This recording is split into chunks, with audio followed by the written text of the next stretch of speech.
Libro Técnicas de estudio. Índice. Lugar y horarios de estudios. Estrategias y planificación de actividades. Estilo físico y nutricional del estudiante.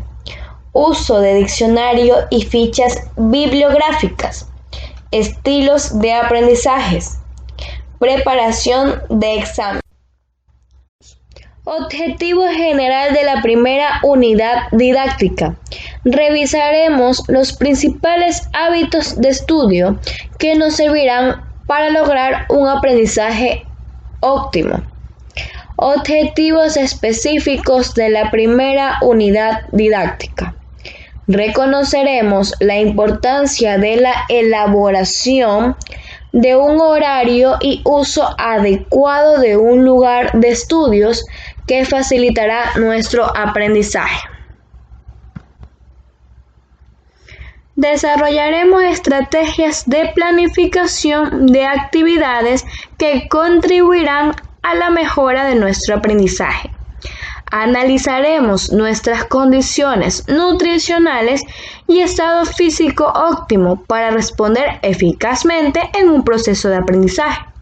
Aprenderemos a elaborar fichas bibliográficas y hacer uso del diccionario, lo que contribuirá al análisis y síntesis de información en el aprendizaje. Conoceremos nuestro estilo de aprendizaje y potenciar nuestra participación durante el desarrollo de clases. Aprenderemos la forma más adecuada de conducirnos antes, durante y después de los exámenes. Esquemas de contenido, lugar y horario de estudios. En este primer punto ofreceremos una serie de pautas prácticas y ejecutables sobre la elaboración de horarios y uso adecuado de un lugar de estudio, tanto en casa como en centros de estudios. Planificación de actividades. En este segundo punto explicaremos las ventajas y elementos para planificar los estudios, las características que deben cumplir un buen horario y la fijación de meta a largo y corto plazo. Estado físico y nutricional del estudiante. En este tercer punto revisaremos la importancia de una buena alimentación y cuidado del estado físico a través del ejercicio y actividades de relajación, sueño y descanso. Asimismo, analizaremos los riesgos de estar expuestos a sustancias que no contribuyen a un buen adecuado proceso de aprendizaje. Uso del diccionario y elaboración de fichas bibliográficas. En este cuarto punto resaltaremos la importancia del uso del diccionario y las pautas sobre la elaboración de fichas bibliográficas. Estilo de aprendizaje. En este quinto punto revisaremos las principales bases teóricas sobre los estilos de aprendizaje y conoceremos el tipo de estilo de aprendizaje que utilizamos actualmente. Preparación de exámenes. En este sexto punto brindaremos pautas sobre cómo prepararnos para los exámenes, el tipo de pruebas y alcances a realizar después del examen. Introducción. Estimado postulante, le damos el más cordial saludo de bienvenida al curso de técnicas de estudio del módulo de inducción. Nos alegra tenerlo como estudiante y ser parte de este equipo. A lo largo de todas las unidades le iremos dando pautas y herramientas para hacer de su aprendizaje algo fácil y ameno. En esta primera unidad didáctica analizaremos y pondremos en práctica pautas sobre cómo realizar un horario y organizar el ambiente de estudio. Luego enfatizaremos en la forma de cómo planificar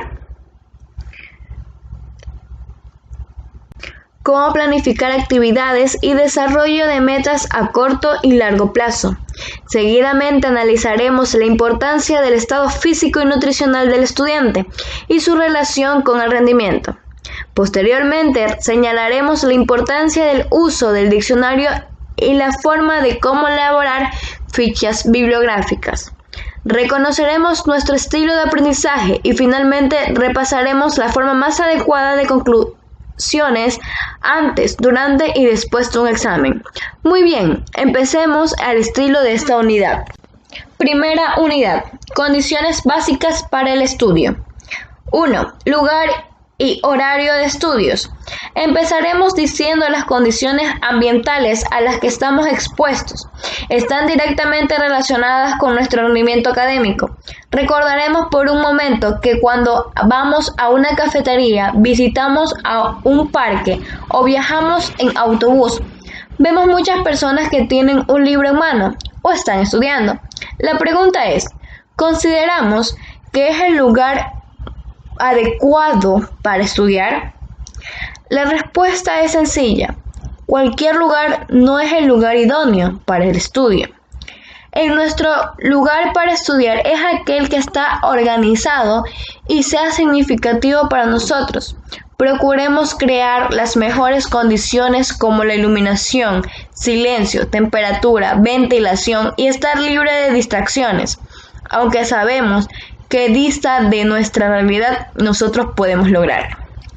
La organización de los factores externos incluirá notablemente en el estilo de nuestro rendimiento el medio ambiente para el trabajo intelectual. Cuando nos referimos al medio ambiente, estamos hablando de un lugar donde pasamos la mayor parte del tiempo realizando actividades intelectuales conexas con las asistencias a la universidad.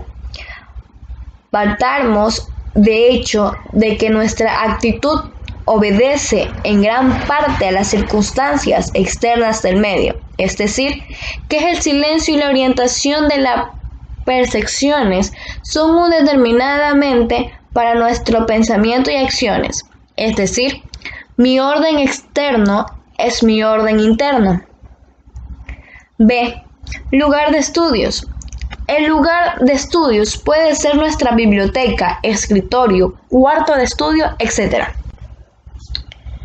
Veamos cuáles son las condiciones más adecuadas para mantener un lugar de estudios. A.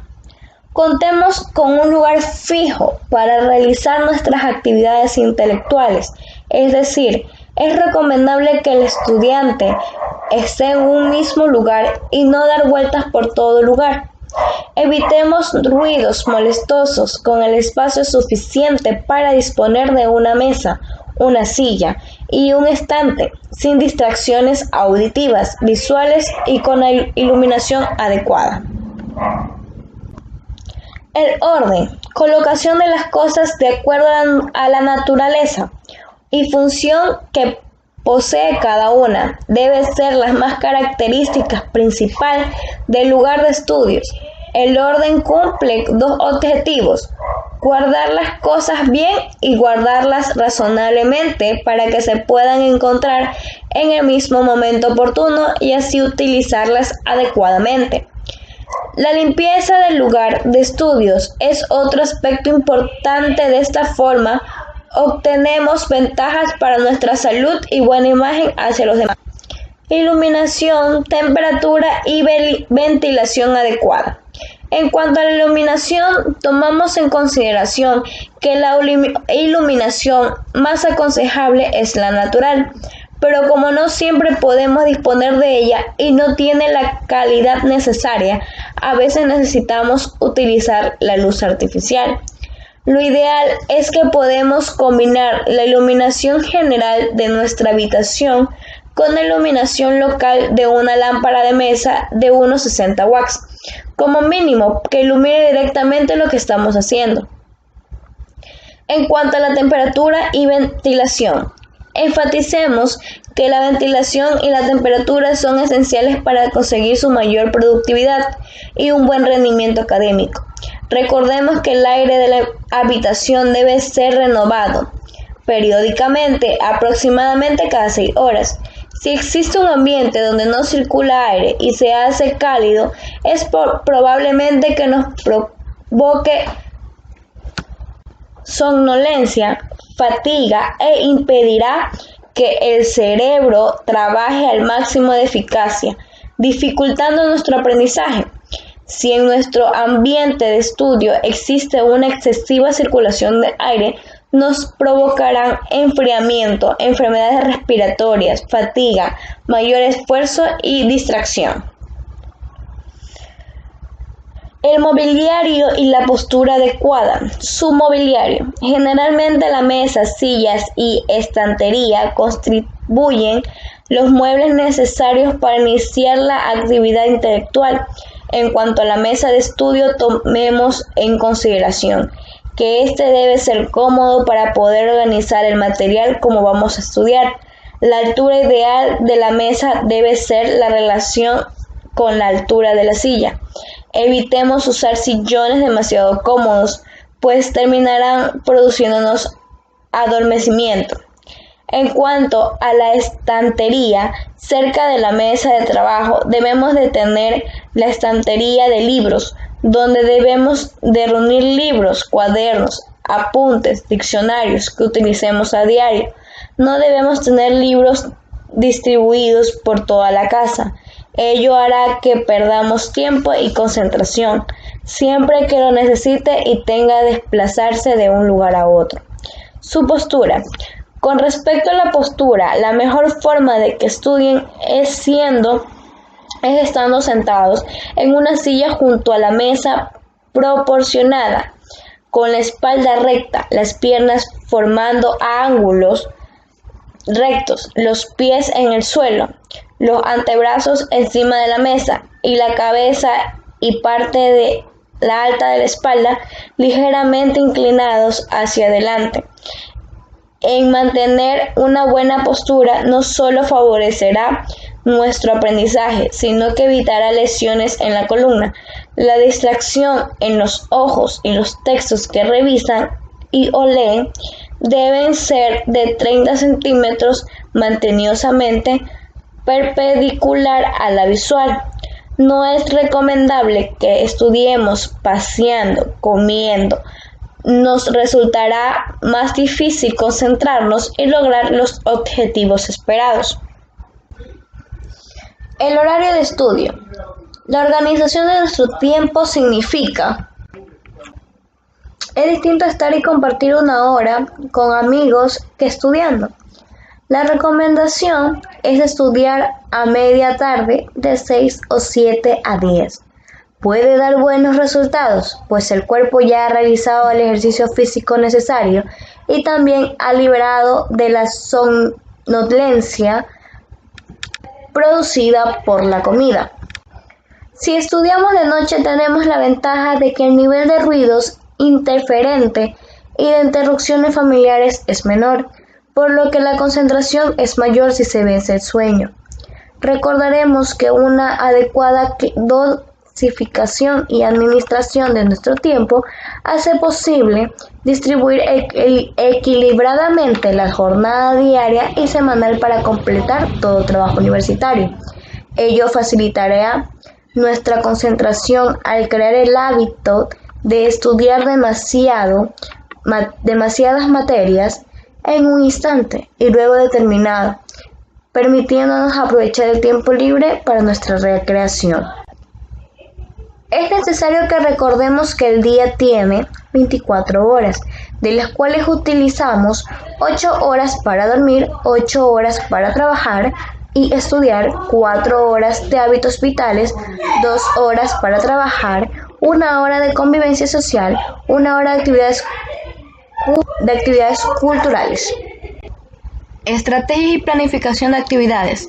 Sabemos que la mayoría de nosotros realizamos nuestras tareas sin someternos a un horario.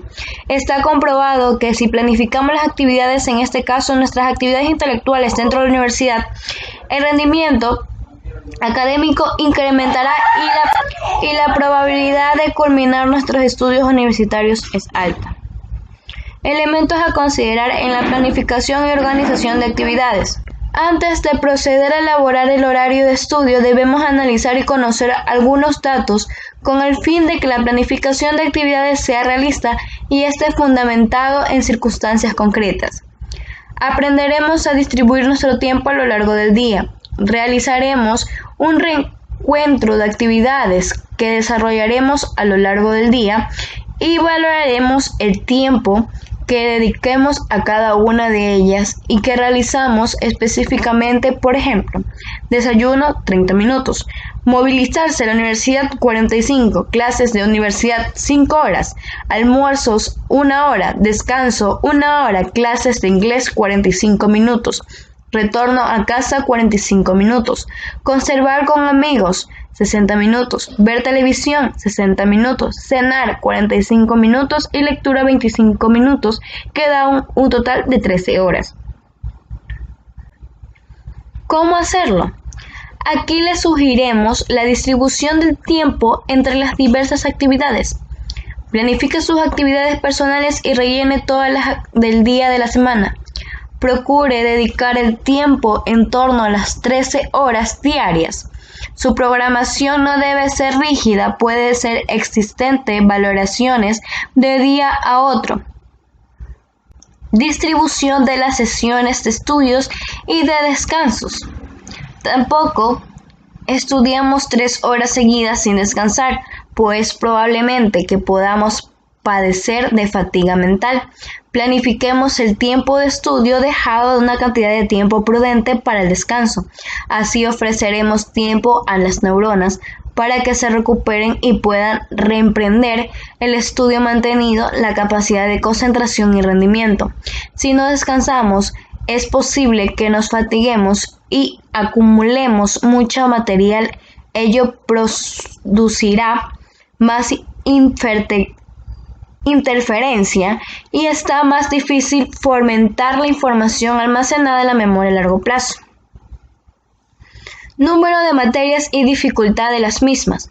El número de horas que podemos dedicar semanalmente a estudiar a un ciclo dependerá, entre otras variables, del número de asignaturas, entre las cuales hayamos de repartir las horas semanales disponibles. Veamos. Matemáticas y física, 2 horas semanales de clase. Química, 2 horas semanales de clase. Programación, 4 horas. Lenguaje, 2 horas. Sistemas, 4 horas. Bases de datos, 4. Diseños de algoritmo, 4. Métodos numéricos, 5. Planes a largo plazo. El plan a largo plazo puede abarcar el ciclo completo del estudiante, el conjunto de los temas de las asignaturas proyectadas en formas de investigación.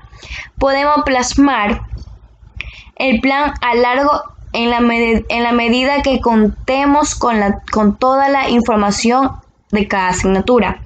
Plan a medio plazo. Estos planes suelen abarcar una evaluación de un ciclo y sirve para tener una visión de todas las asignaturas.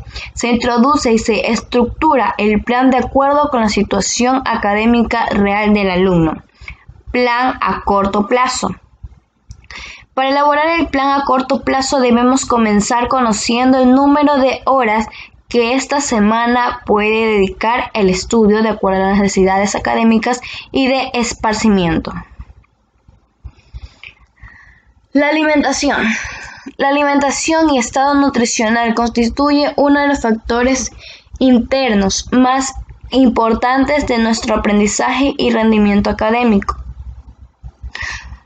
Debemos evitar un desayuno lleno de azúcares o harinas, ya que después ingieres azúcares, pan, galletas, mermelada, jugo de naranja, refrigerios, avena, café o chocolate.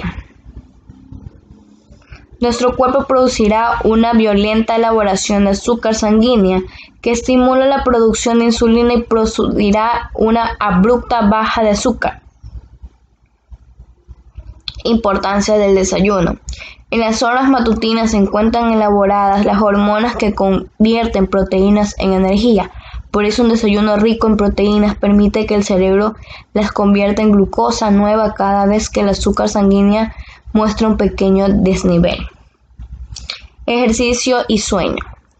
Con respecto al ejercicio, sabemos que el estudio y en general las labores de tipo intelectual reducen las actividades físicas en pequeños desplazamientos en lugares lejanos y cercanos. Con respecto al sueño, podemos señalar que el sueño es el mejor condicionador que tiene el organismo, lo libera del cansancio, lo desintoxica y junto con la reconstrucción de energías, produce también el descanso de la mente. Uso del diccionario. Es un libro por orden alfabético que contiene y define palabras de uno o más idiomas, o de la ciencia o materia determinada. El diccionario interioriza al lector en la evolución de nuestro idioma.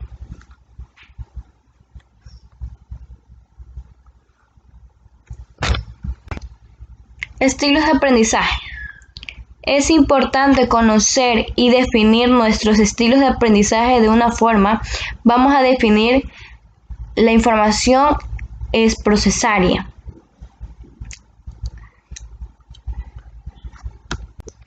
Preparación de exámenes. Sabemos y entendemos que los exámenes son pruebas de fuego del estudiante. Sirven para saber si estamos o no aptos para el dominio del concepto. La prioridad de a un examen a muchos nos lleva a hacer cosas excepcionales, como por ejemplo no dormir, no comer, por la ansiedad natural que representa la evaluación. Estrategia de comprensión lectora. A continuación revisaremos de qué manera podemos obtener una mejor comprensión de textos leídos. Para ello explicaremos lo que son las estrategias de comprensión lectora. Estas se refieren a un conjunto de herramientas especialmente diseñadas para mejorar la calidad de comprensión de los textos leídos. Estrategias cognitivas de comprensión lectora. Se refieren a aquellas acciones que nosotros realizamos interesantemente de manera organizada para gobernar nuestros procesos de atención, pensamiento y resolución de los problemas. La idea principal es una de las técnicas de comprensión a las que nos ha dirigido muchas investigaciones, aunque por otra parte la expresión ideal también ha sido objeto de una ambigüedad en las definiciones que nos ha producido cierta confusión. Se han empleado expresiones como esencia, resumen, puntos principales, proporciones, superordinarias, impresión general, información importante, tema central, visión de conjuntos, punto de vista. Las citas contextuales. Poder adquirir el significado de las palabras desconocidas. Quizás la manera más eficaz y frecuentemente utilizada por nosotros consiste en la consistente exposición a materiales escritos. La mayor parte del vocabulario lo aprendemos a partir del contexto. Los sinónimos antónimos. Las estrategias de localizar palabras sinónimas y antónimas es uso frecuente. Además de utilizar el diccionario, podemos emplear procedimientos de reconocimiento de palabras que bien por formar parte de nuestro vocabulario o bien por la similitud morfológica nos puede ayudar a la asociación de ambos tipos de palabras. Lectura parafraseada. Consiste en que debemos traducir al lenguaje o vocabulario propio. Parafrasear nos supone expresar ideas que el autor expresa en la lectura con otras palabras propias de cada uno de nosotros. Como lectoras, debemos iniciar la ejercitación con frases cortas. Las inferencias. Cuando tenemos dificultades para comprender un texto, frecuentemente atribuimos al palabra la falta de conocimientos que tenemos sobre el tema. Para comprender adecuadamente un texto, hemos de captar las ideas explícitas en el mismo a la vez que se nos vienen a la mente con otras ideas relacionadas con las inferiores, las cuales tenemos nuestras memorias.